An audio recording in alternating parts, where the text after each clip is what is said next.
Halo guys, jumpa lagi dengan Bang Entamunan. Di video kali ini gue bakal ngebahas tips FPL Game Week 2, ngebahas juga review Game Week pertama, siapa saja sih pemain-pemain terbaik guys dari posisi kiper, back, gelandang, striker, dan siapa yang punya proyeksi poin tertinggi untuk 6 Game Week ke depan. Kita mulai aja guys.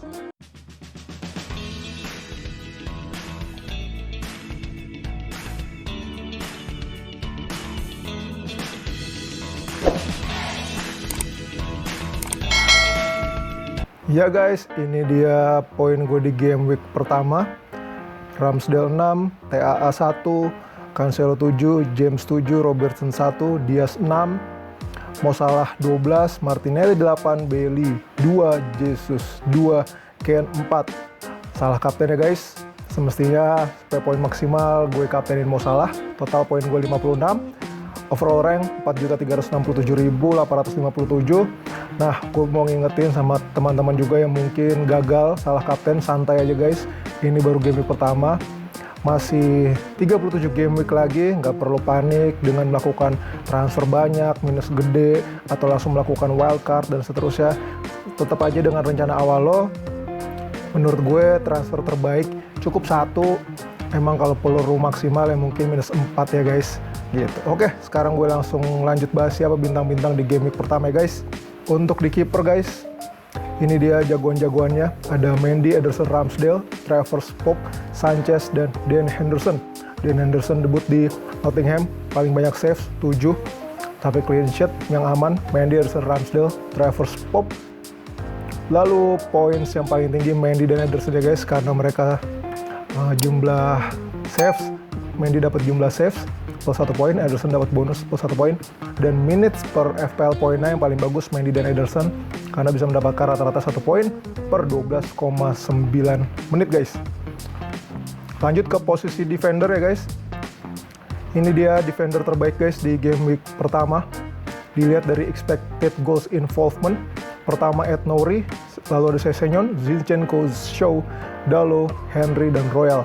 Terlihat mengejutkan ya guys, ternyata Shaw sama Dalot meskipun Manchester United tak dari Brighton, tetapi ternyata expected goals involvement-nya, XGI-nya itu berada di posisi 4 dan 5 terbaik guys di antara para back.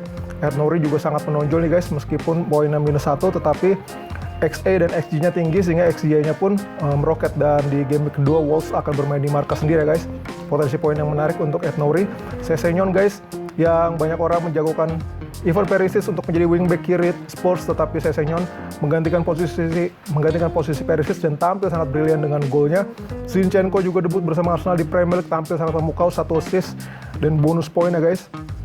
Expected assist-nya juga sangat tinggi nih guys. Kalau expected goals lebih tinggi Ed Nouri ya.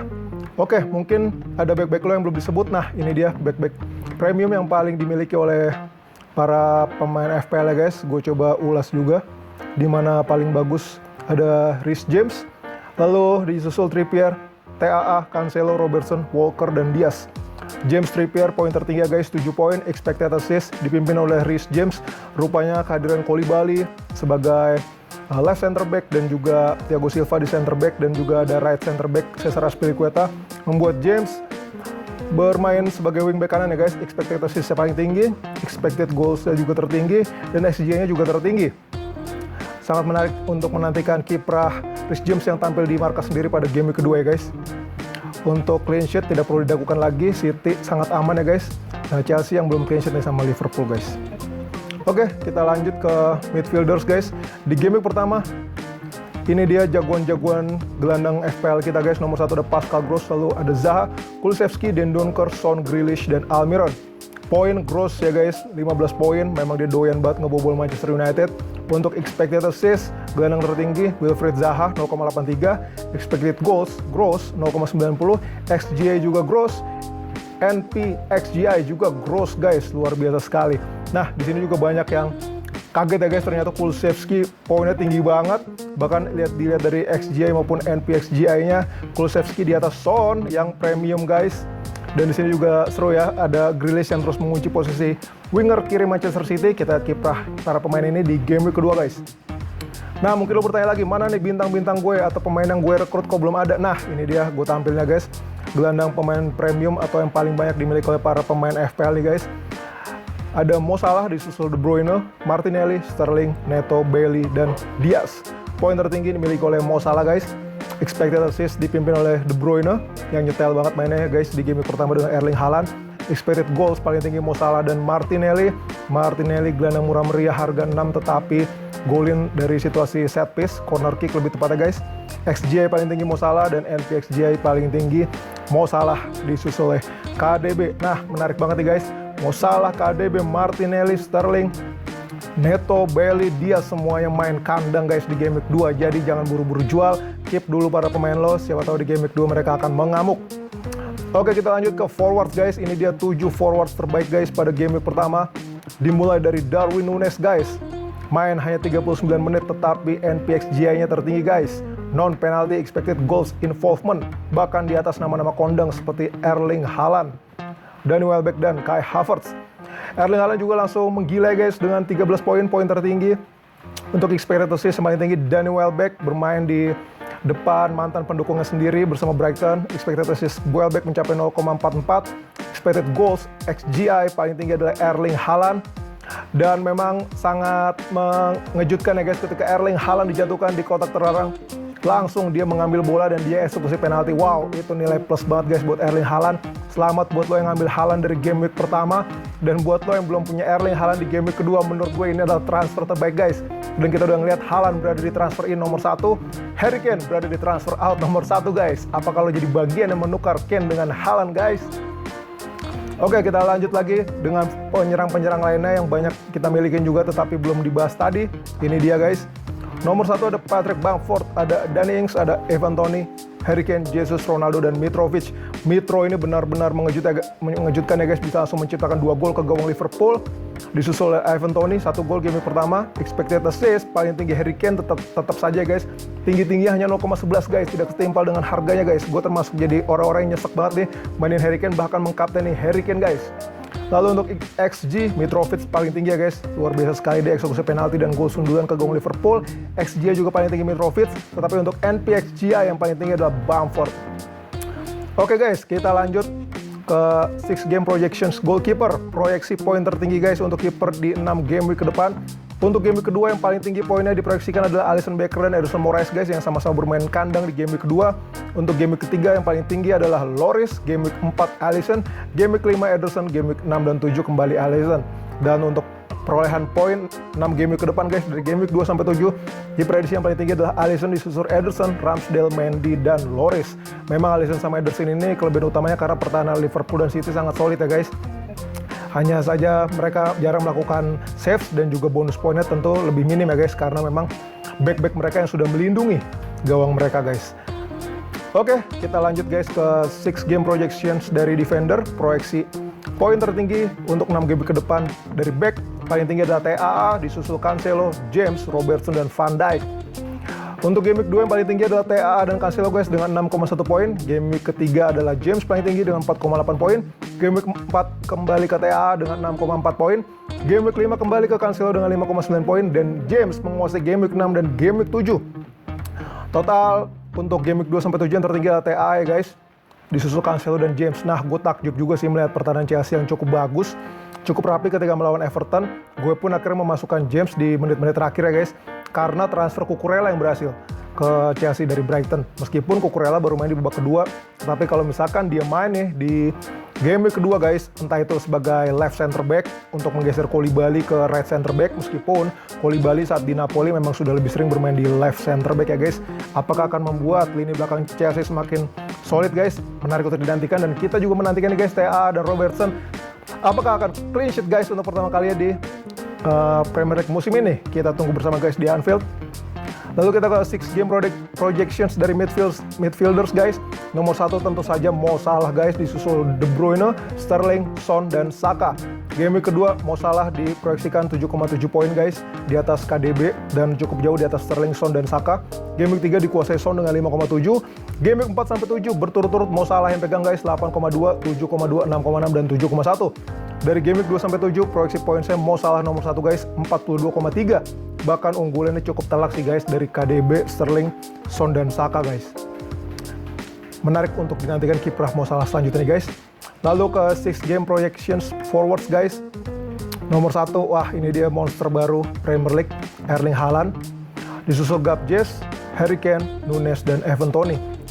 Untuk game week 2-5, wow, Haaland guys nomor 1 guys. Diproyeksikan poin tertinggi 7,1, 5,5, 6,4, 6,9. Game week 6 Harry Kane 6,3. Game week 7 ke Gabjes 5,5. Nah, udah banyak juga nih guys yang buangin Gabjes. Menurut gue sabar dulu guys. Gabjes masih main home dan fixturesnya bagus banget ke depannya. Terus yang perlu kita nantikan juga nih kiprah Darwin Nunes.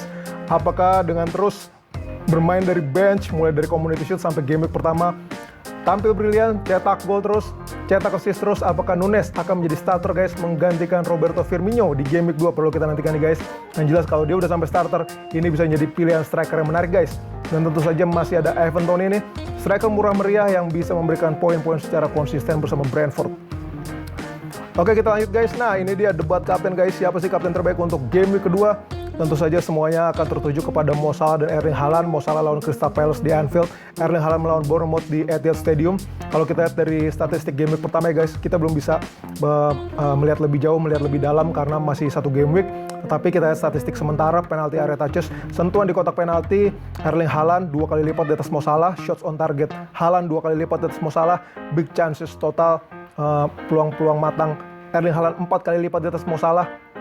Minutes per attempt dari Erling Haaland 15 menit per satu peluang, sedangkan Mo Salah 45 menit per satu tembakan. Lalu minutes per golnya, Erling Haaland bisa menciptakan satu gol dengan rata-rata 37,5 menit saja. Lalu minutes per FPL point, tiap 5,8 menit Erling Haaland mendapatkan 1 poin, tiap 7,5 menit Mo Salah mendapatkan 1 poin. Lalu minutes per XGI, wow ini lumayan telak ya guys, beda 3 bahkan nyaris 4 kali lipat antara Mo Salah dan Erling Haaland. Benar-benar luar biasa dan menurut gue no-brainer, tidak perlu ragu lagi, Erling Haaland adalah kapten terbaik untuk game week 2 menurut gue pribadi guys. Oke, kita lanjut lagi, ini dia guys ke squad gue untuk game week kedua guys. Di kiper gue menjagokan Aaron Ramsdale ya guys, melawan Leicester City dan kembali 5 back.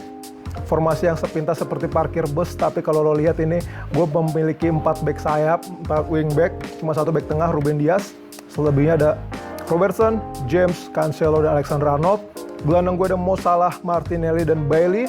Penyerang gue ada Gabriel Jesus dan Erling Haaland. Di bangku cadangan gue ada Ward, Andreas Pereira da Silva, dan Plange. Untuk kapten, seperti statistik yang sudah gue bacakan guys, gue yakin banget nih kepada Erling Haaland dan gue juga melakukan langsung transfer guys. Erling Haaland sebelum harganya naik dan sebelum Harry Kane harganya turun guys. Karena menurut gue Erling Haaland ini benar-benar gila ya guys. Permainan di dalam kotak penalti itu benar-benar mematikan dan keberanian Erling Haaland untuk mengambil bola untuk mengeksekusi penalti itu luar biasa sih. Walaupun kemarin Riyad Mahrez masih ada di bench ya guys. Kan eksekutor penalti utama Manchester City itu Riyad Mahrez. Tetapi saat Haaland mengeksekusi penalti, di situ juga ada pemain-pemain senior seperti Ilkay Gundogan dan Kevin De Bruyne. Nah, kemampuan untuk bisa mengeksekusi penalti menjadi eksekutor utama dari tim sekelas Manchester City itu menjadi nilai yang sangat plus bagi Erling Haaland karena daya gempur Manchester City ini benar-benar luar biasa. Dan kalau kita lihat guys, sudah bertahun-tahun Manchester City ini tidak memiliki satu orang yang paten untuk terus rutin menciptakan gol. Semua gol Manchester City itu kebiasaan itu tersebar, tapi dengan kemenangan 2-0 lawan West Ham United dan semuanya diborong oleh Haaland. Apakah ini pertanda bahwa Manchester City sudah memiliki sosok yang akan terus diandalkan menjadi pencipta gol guys? Menarik untuk kita nantikan guys. Oke, segitu dulu update gue guys buat persiapan tips FPL Game Week 2. Semoga Fantasy Premier League kita sama-sama mengalami panah hijau pertama kalinya guys pada musim 2022-2023 guys. Itu dia tadi guys pembahasan kita tentang pemain terbaik di game week pertama, siapa saja yang terbaik untuk game week kedua, proyeksi 6 game week ke depan, dan kapten terbaik untuk game week 2. Semoga ini bisa bermanfaat ya guys video gue. Thank you banget udah nonton sampai akhir guys. Buat lo yang masih pengen bertanya, boleh banget sampaikan di kolom komentar. Buat lo yang pengen tahu squad terakhir gue untuk game week 2, bisa ikutin Twitter gue di @iantamunan. Oke guys, kalau lo menikmati video-video Bang Ian Tamunan, boleh banget guys buat di like, share, subscribe, dan klik tombol lonceng guys buat tahu update video terbaru dari Bang Ian Tamunan. Sampai jumpa lagi guys, sehat selalu, Tuhan memberkati.